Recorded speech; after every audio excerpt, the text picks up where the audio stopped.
Hello and welcome to the Franchise Tag Betting Show. Yet again, we're back with Adam and myself talking about the betting for the divisions. Tonight, we are going to be looking at the North.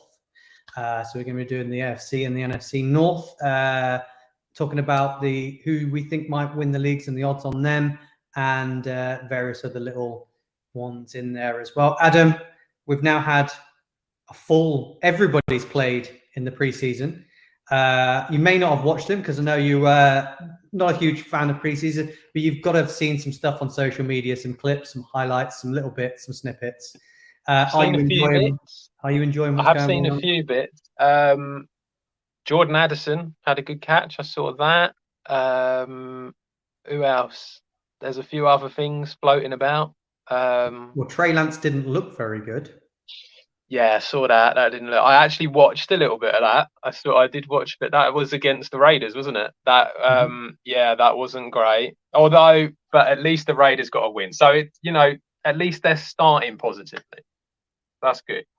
And lots of rumors that we might have another Brock Purdy knocking about in our mixes, as in some of the later round rookies from last year's draft all looked quite decent in pre-season.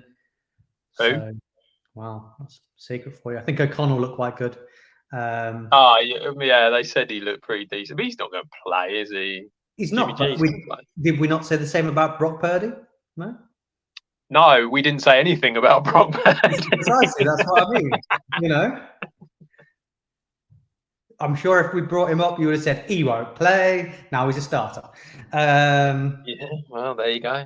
So maybe. So keep your eye out in the preseason. But till then, let's talk about the betting, the important stuff, making money, the exciting bits. So the North, slightly different for us today, as we've got a slightly different look. So there we go. There you go. Different colours. Adam, where do you want to go? Where do you want to start with the North? So I figured we'd start with the AFC this week. AFC North, we have got the Cincinnati Bengals at 7-5, Baltimore Ravens 11-5, Cleveland Browns at 7-2, and then the Pittsburgh Steelers at 11-2.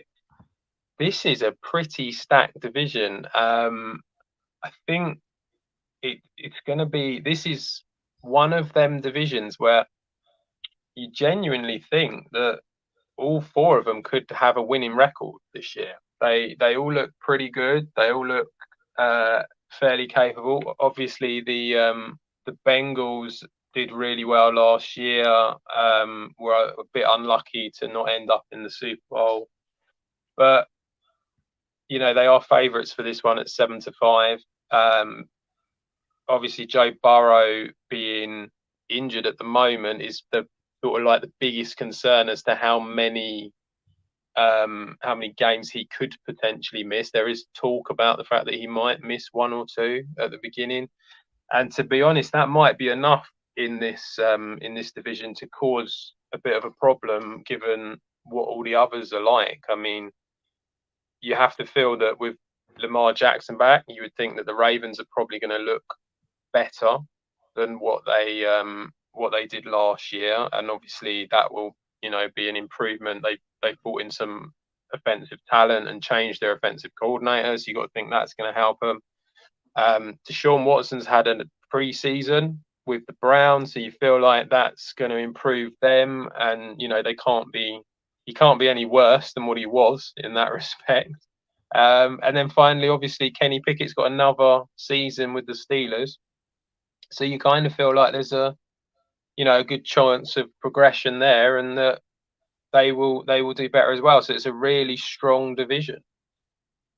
Yeah, I mean, looking at the odds there as well, I know when we spoke last week, they were a lot shorter, and there wasn't really much to look at. I mean, you could take a punt on any one of these, and this is a division that I've heard a lot of chatter about as well in the off season coming in.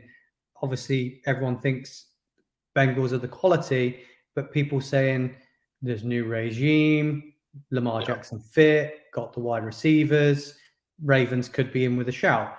There's also a lot of people. Now, we said this last week when we were talking about some rumblings that were happening, I'm hearing a lot of really good things about the Steelers, and they're 11-2. Now, yeah, they're not of the quality of the other two we just talked about, but there's got to be something behind the fact that people think they're a bit of a dark horse, and there's more to them than meets the eye. Yeah, I think with Pittsburgh, obviously there is just that theory that there will be that natural progression from Pickett, that he will be that little bit better. Obviously, defensively, they're a very strong unit. They always have been. And under Mike Tomlin, as we all know, it's like he always gets himself a winning record. So it feels like if you can be like a sort of like an 8-9, 9-8 kind of team with a quarterback who's never played in the NFL apart from the games that he played for him last year, it does feel like in theory they should progress with that. The biggest problem that the Steelers have when it comes to this division is you could make the same argument for Deshaun Watson having been gone for so long, and you would expect him to progress from last year. You can make the same argument for Lamar Jackson, who's been injured last year for a large chunk of it, and as long as he can stay fit, would do that. And obviously the Bengals being the Bengals, so it's a difficult one for them. But personally, I wouldn't be going for the Steelers. I just don't think that the quality on the offense is there in order to do it. However, I do think they have the potential to have a winning season again, and I think that they've got themselves a decent side there. But I think the problem is that division is just so stacked that there's a reason they've got them at 11-2. Yeah, I mean, we spoke heavily last week at strength of schedule. Just looking at it now, it reckons that the Steelers have got the 8th easiest schedule of everyone, which is odd because the Bengals are 20th, the Ravens are 21st, and where are the Browns? Can't find the Browns. Browns are 16th. So 8th easiest schedule. It seems like that might be where people are talking up the Steelers, really. Yeah, I can only assume that because obviously all of them are playing the NFC West and the AFC South. Now, obviously, the AFC South, you would probably favour these teams over most of the, well, probably all the teams of the AFC South, to be honest. So it kind of feels like because of that, they've got themselves some easy wins, like all of that. In theory, they've got themselves some easy wins. But they're also going to be playing the NFC West, which obviously is like, again, you've got a couple of teams there that are pretty easy, but then you've got a couple of teams in Seattle and San Francisco who are very good teams and going to be tough to beat. So I think that's probably why you might be seeing these teams are kind of more middle of the table sort of thing. I can only assume the Steelers have got themselves some, in theory, easier games as the other games that they've got. I'm not sure who they're playing, but yeah, I can see why people are going down that route, but I just think that I just don't think the quality is quite there on the offense at the moment. Now, are you as confident with this division as you were with last week's, with locking in where you think your money should be? Is it definitely with the Bengals, or are you unsure at this current moment in time where you want to put your definite money? It's a really difficult one on this one because obviously we don't know about Joe Burrow and if he's going to make it at the beginning of the season. There's a lot of talk that he will, and then you get reports that he won't. And, Jamar Chase comes out with quotes, doesn't he, saying about, you can at least, don't come out until week 5 or whatever it was. And I'd rather you, but essentially he's just coming out and saying, I'd rather you were fully fit and completely okay when you started. So, but the problem is I think if you're going up against a team like the Ravens, I don't think you can give them a 4-game head start. It's not something you can really do in order to win the division. I think they could still both, like he could give them take the first 4 weeks off and they could probably have a really good run and still end up in the playoffs. That wouldn't be a problem. But if you want to win the division, then that's a different thing. I just look at it and I go, I like the price of the Ravens at 11-5. I just, to me, the Bengals are the obvious one based on the talent that they have, but the Ravens have got talent as well, and it just feels like at 11-5, it's just it's just going with the price, and you just feel like you're getting a little bit more from it. And I think there's just as much chance of the Ravens winning it as there is the Bengals, given the uncertainty with Burrow at the moment. Yeah, I mean, I'm definitely was leaning down that side when I asked you the question. It's one of those head and heart ones for me where I've got a bit of a soft spot for the Bengals. We all like the story. I think there's a lot of people out there that have. So we want them to repeat what they've done over the last 2 years. So we just lock them in at number one because that's who we want to win it. But realistically, when you're taking that out of the equation and you are looking at the betting, for me, the Ravens is the one that jumps out as more sensible money for what you're going to get in return, and the probability, like we both said of it, that it has as much chance as the Bengals at this current stage of what we're talking. So, yeah, I think the Ravens is where the sensible money is for betting. Yeah, I think it is. I mean, it kind of makes, like you say, it kind of makes the most sense. Lamar comes across as though he's fully fit now and he's back. They've got Mark Andrews there, who's been, great all the time with Lamar, so I don't see why that is going to change. Obviously, he can rush for touchdowns as well. J.K. Dobbins not being around at the moment is a little bit of a concern for him, but at the same time, they're training, hasn't he? They're not. Yeah, I think he has come back. It's just whether he's fully fit. So I think that's the real issue with him. But at the same time, it's like he's, I mean, he'll be out there, and it's like he's a good running back, and it just feels like there's a lot of maybe it's just the excitement around the Ravens at the moment, but it does feel like it's the way forward to go down that route. And the thing is, even if you don't want to go on that, if you want to go for a shorter price, I mean, that the over under on the match wins for the Ravens is 9.5. Now I know it's 10-17, so it's quite a short price for them, but at 9.5, it just feels like for the Ravens, it feels like quite an easy one to get. To be honest, I'd be really surprised if they didn't get 10 season wins even. So it feels like it's a good bet. It's a shorter one, and so I would probably suggest going for the division over it personally. But I just feel like it's the way forward there for you. That's the one to go for.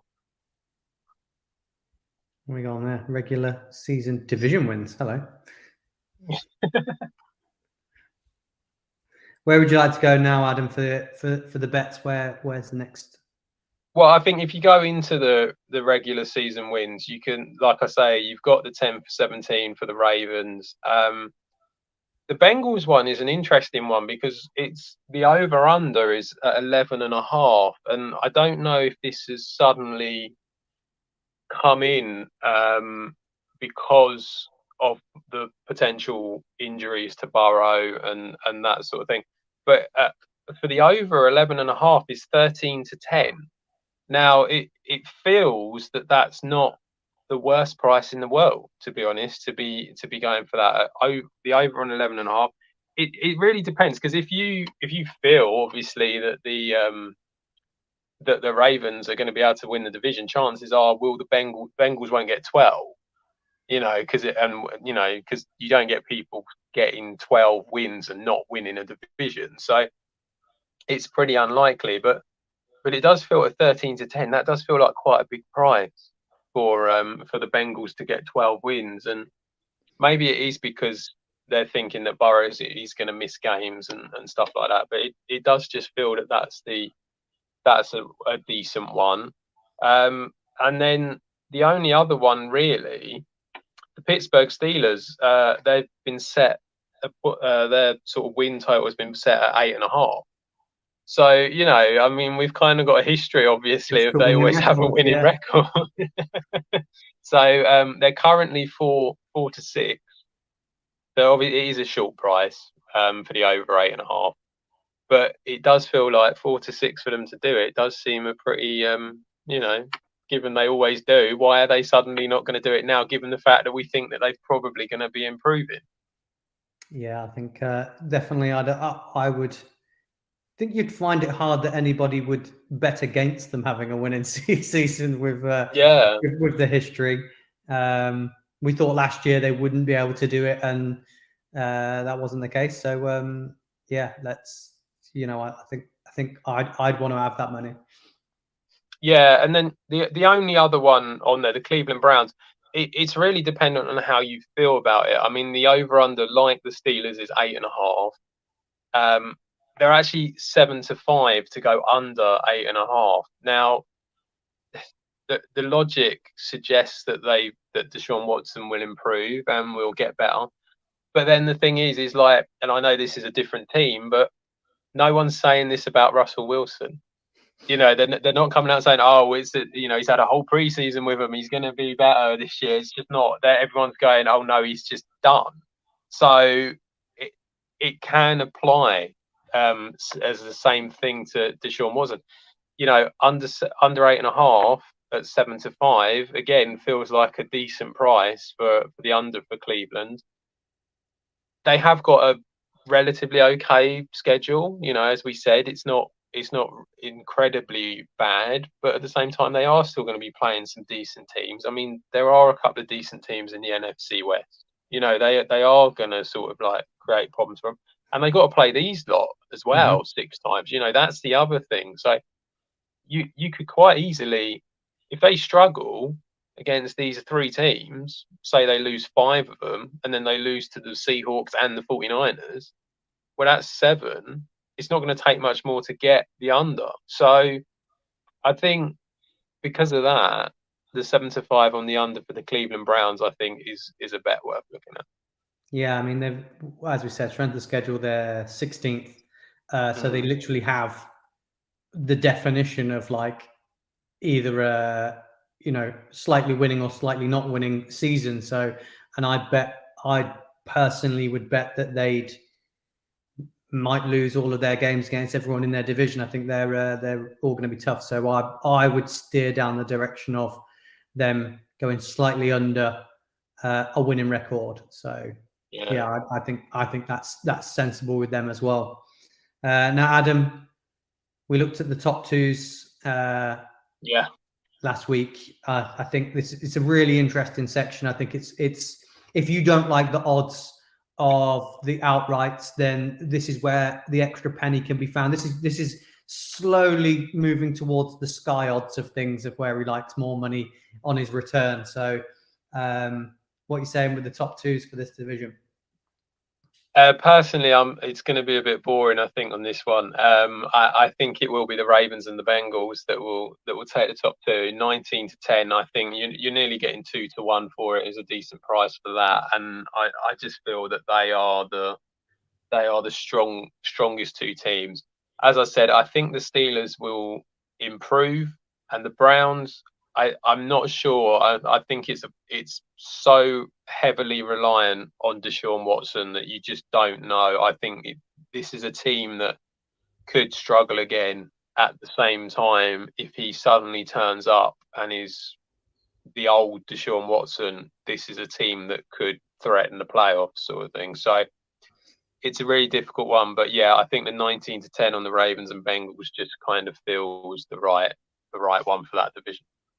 Yeah, I think that's where the money's at. If I was Freddie, our host of the chat, so I'd definitely be looking at that 4 to 1 on Bengals Steelers and saying hopeful that my Steelers would pull through for me if I was him. So any Steelers fans out there, that would be the bet, wouldn't it? But yeah, the sensible money's with that Ravens Bengals, surely.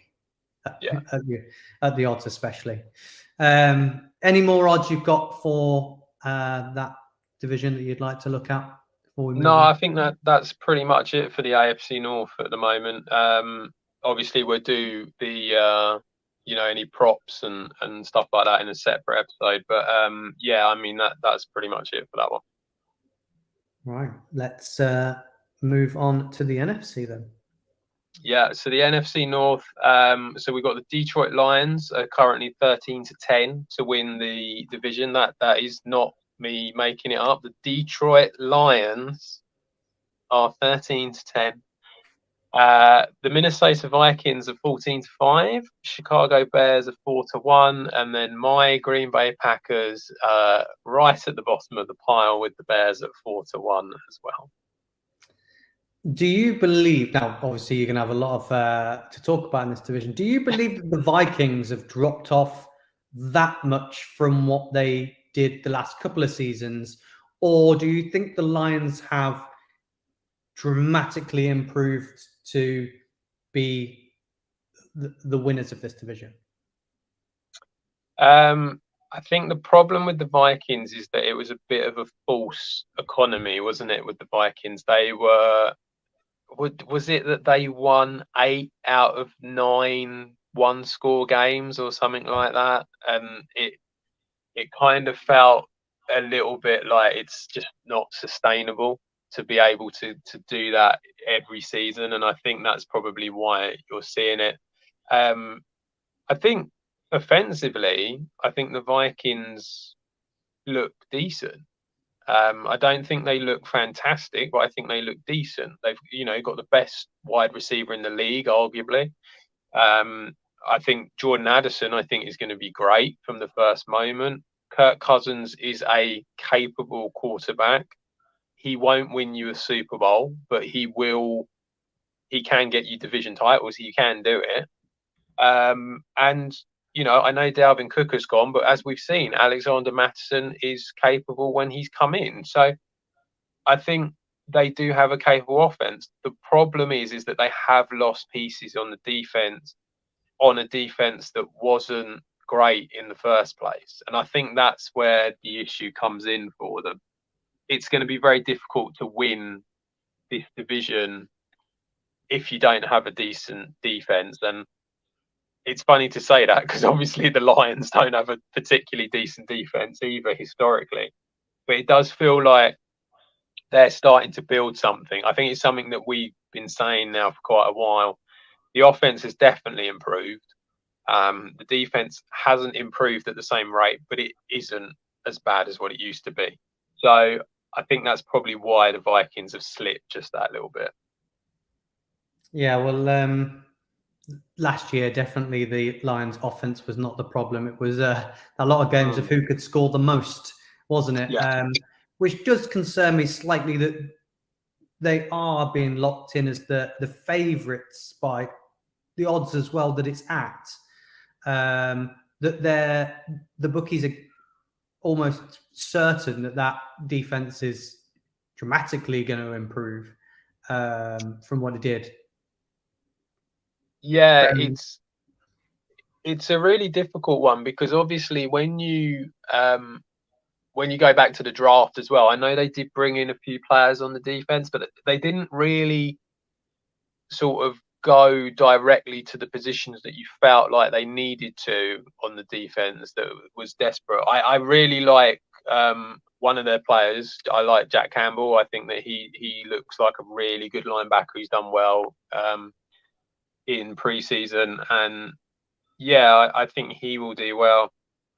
I think with the Lions, you're still going to get these games where I think they're going to have to score a lot of points in order to win them. The only thing is I think that I feel personally that's exactly the same story for the Vikings this year. And then the other two teams are just not in the position to win. That's the problem. They're just not there at the moment. Obviously, it's Jordan Love's first year with Green Bay. You don't really know what you're getting with that. They've got the defense, but as we saw last year, they just didn't play close enough to the opposition. They were so far back all the time that they were just giving away first downs really quickly. So that's got to change for the Packers. And with the Bears, again, they've, Justin Fields looks good. There could be a great connection with DJ Moore there. We saw a little. That's one thing we've all seen in preseason. But again, that defense, it's like they've stripped that defense completely in order to be able to do what they've done. And it just kind of feels like they're not in a position to really sort of come out and do anything in this division. I think the Lions are the ones that could win it purely because the others are not in the position to do it, rather than them being that great. So personally, I wouldn't be betting on any of them because I think it's a horrible division to try and guess. So yeah, I wouldn't go for any of it. I think it's a good division to punt to win some money. Yeah, okay. So I think if you're someone who wants to sort of like take a bit of a chance on it, yeah, I get where what you're saying, and I can imagine where you want to go as well. But I think that if you're looking for something to go in an accumulator or something as a dead cert, I'd you've got leave this nothing. division. Yeah, I'd leave that division out of it. We spoke briefly about this last week, didn't we? When I was talking about accumulators, because I will eventually have an accumulator that has one from each division in it. And I know when I send it to you and say, what do you think? It'll be this division that you go, that's the one I'm not sure of. Yeah. And I'm it's this one. I'm really not sure because the Bears do have the 6th easiest schedule of everybody in the league. Looking at their schedule, it does look relatively really easy. Like we've seen when the Steelers had their easy schedule and they went on a bit of a run. The Vikings had an easy schedule. The Eagles had an easy schedule. Look what they did. I'm not saying they're the same teams, but I'm just saying strength of schedule does really play into it. And I do think that the Bears picked up some strength on the defense. They got Yannick Ngakoue. They got TJ Edwards, Trey Edmonds. They brought in Noah Sewell and Dexter from the Florida Gators in the rookie. I agree. I think they've improved it slightly. I just feel like it's not the quality of like a Raquan Smith that they got rid of. That's the real problem. They've brought players in, but it's not enough. It's just not enough to start winning things. That's the problem. But like I said, I wouldn't put you off having a punt on any of them, to be honest. And so if you want to go for the prize, because obviously 4-1 to win a division is a huge prize, really. If you want to go for one of them, then it makes sense. But personally, I will be keeping clear. I think. Well, it could go to anyone. I mean, I know it sounds stupid, but if Jordan Love comes out and he's half decent, then genuinely the Packers could win the division. That's how ridiculous it is. You've got some nice, really, really nice pieces on there. 2 good runners, a plethora of really good youngsters with speed and wide receivers, and what looks to be a really good tight end as well. So, and your defense is good enough, so you can slug out some wins, like we said that the Vikings did last year. You could do that. Yeah. I'm not sure if I'm sold on Love. Saw some passes preseason sailing over people's heads. It's very hit and miss. From everything that from the things that I have seen and from what I've heard mainly from people who I actually like, who are there and know what they're talking about, it's very hit and miss. He has a 2-minute drill and he hits everything perfect and it's great and they're all going crazy, and then he does the complete opposite. So but I think the thing is that you have to look at it as a rookie doing his first year. I know it sounds crazy because it's, he's been there for so long, but it's his first year playing, and he's had one game away in Kansas City. I mean, it's not really the sort of thing that you want to be trying to work out there. And I think it was the Eagles I think he played against a little bit, and it's not really the sort of teams you want to be learning against, because you're not really getting anything from that other than that they're very good. So it's very difficult, but it could be pretty hit and miss, I think, with him. Yeah, I mean, I don't think the Packers are thinking about winning the division and going on a big run. I think they're just trying to see what they've got with all these youngsters and build on it. So I probably would avoid them, but the other 3 I'd definitely be in play for having a dabble on. Over and unders for them. Do you like the look of them? Yeah. So for the Packers, it's 7.5. I think that's definitely achievable if Jordan Loves has a half decent season. I think that's capable. So that's 4 to 5. All of these are just slightly odds on, so they're not particularly great prices. But yeah, the 4 to 5 for the Packers over 7.5. The one that I probably like slightly more is the Bears at over 7.5. I think that's definitely capable with Fields and players like Moore out there. I think they're going to be capable of doing that. 5 to 6, again, like I say, it's just odds on, but I think they're definitely going to be all right for it.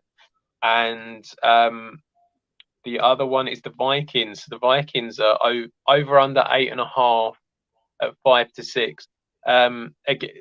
Again, as we've said with all of these teams, it feels very hit and miss. It's whether they can get them 1-score games, 5 to 6 or evens for the under. I mean, it's very difficult to sort of be like, yeah, definitely.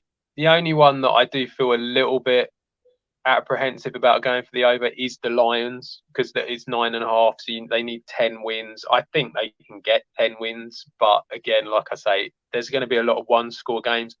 And I think you've got 4 teams where, well, you've got 3 teams definitely where the defenses are just not quite up to scratch at the moment, and so they're going to have to score a lot of points. So get them in your fantasy team, because that's what's going to end up happening. But when it comes to the betting, it's very difficult. I don't really like a lot of it, but yeah, I think the Bears on the over is probably the best one. Yeah, I reckon we did a show with Adam Rank recently. He's a Bears fan, and I reckon they had. I reckon they've got 9 wins in the locker. But looking at the teams they've got to play, so I'd like that one. There's got to be some money in the top 2s. There was money in just the outrights. So yeah, so I mean, obviously this is kind of the market that, as we've said, you can kind of go a little bit higher with and find some stuff. I do think that the Lions are probably going to get in, probably going to win it. Like I said, I just think they have got that little bit extra there. And it's that kind of, I know it sounds weird, it's not something you can relate or sort of like come up with an actual figure for or an analytic for, but they've got that sort of Dan Campbell heart thing going, and it works. It is something that I think a lot of people nowadays think doesn't matter, but it does, and it does make a difference. Yeah, I mean, Bears and Lions at 13 to 5. I kind of feel like that's the one that I like the look of. I can understand why, and I think you might be keen on the Bears Vikings at 6 to 1. But yeah, I quite like the Bears Lions one. I think the Lions have just got enough on the offense. And the one thing I would say, if I remember rightly, Jared Goff has got a lot of games indoors this year, which will help him out a lot. So yeah, I think Kirk Cousins Bears. got many primetime games. Sorry? Because Kirk Cousins got many primetime games. I don't know. I don't know how many he's got. Yeah, that's true. But yeah, probably not, to be honest, with who they're all playing. But yeah, Bears Lions at 13 to 5 for me.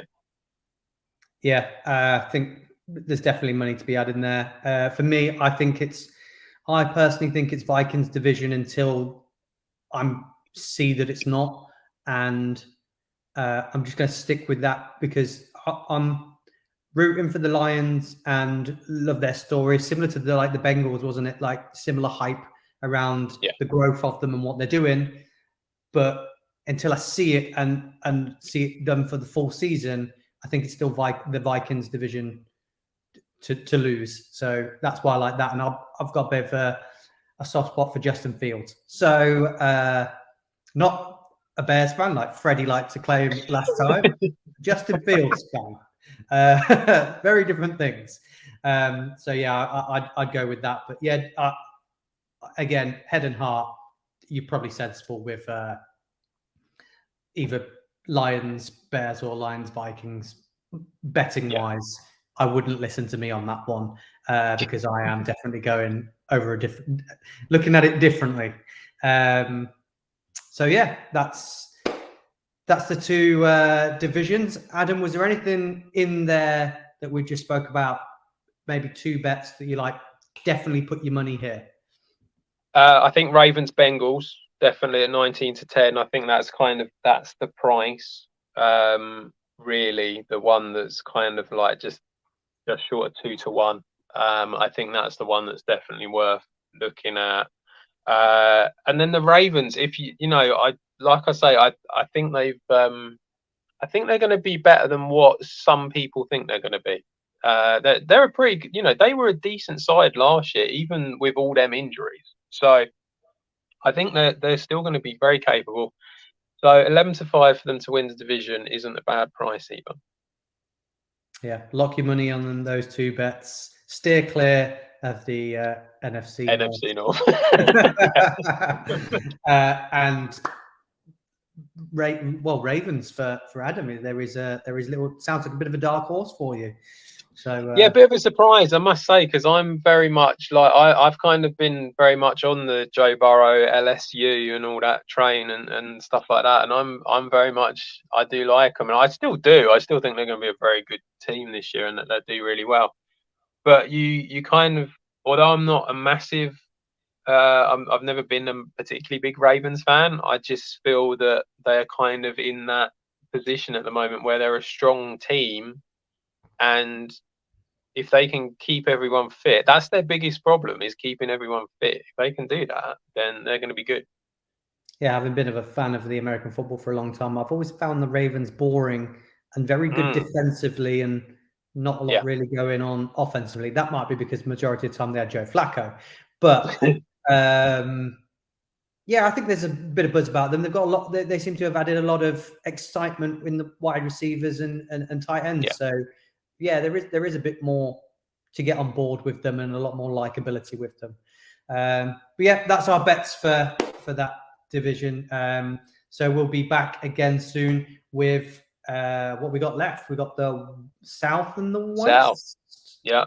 Yeah. So we'll be back over the next 2 weeks with them. But till then, guys, thanks for joining, and good night.